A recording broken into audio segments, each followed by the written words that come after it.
অবশেষে অনেক চেষ্টার পরে ফায়ার সার্ভিসের দুইটা টিম প্রচুর চেষ্টার পরে অবশেষে গোয়ালমারির বুরুজ আলীর লাশটা পাওয়া গেছে।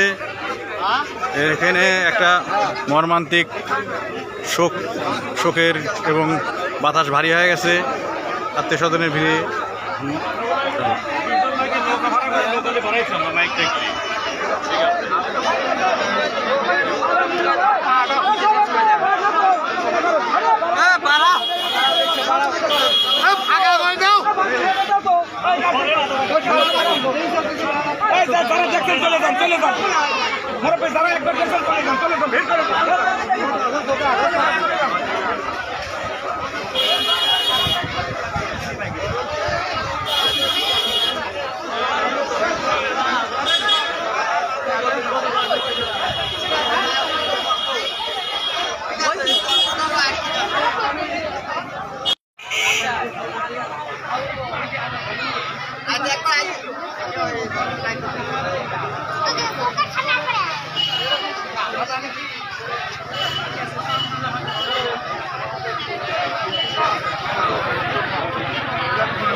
আজকের থেকে সব পিকনিকের নৌকা ঠেকায় হচ্ছে ঠেঙাইনে লাগবে। এই নদীতে হচ্ছে পিকনিকের নৌকা লাগবে, কারণ এরা তো এই বিভিন্নভাবে বিভিন্ন সময় একটা পরিবারের অশান্তির কারণ হয়ে দাঁড়াচ্ছে।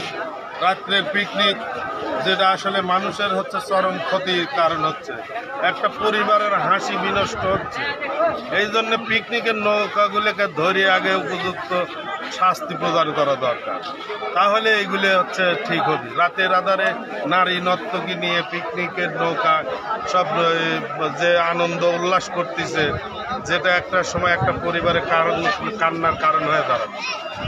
এইগুলো সবাইকে ঐক্যবদ্ধ হয়ে প্রতিহত করতে হবে। এই গোমানী নদীতে কোনো অশ্লীল পিকনিকের নৌকা যাবে না, যদি যায় তাদের এলাকাবাসী একত্রিত হয়ে তাদেরকে হচ্ছে উপযুক্ত ব্যবস্থা গ্রহণ করতে হবে, সবাইকে একত্রিত হয়।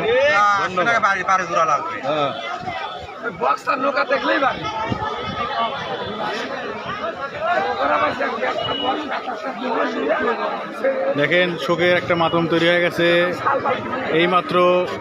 এইমাত্র লাশটা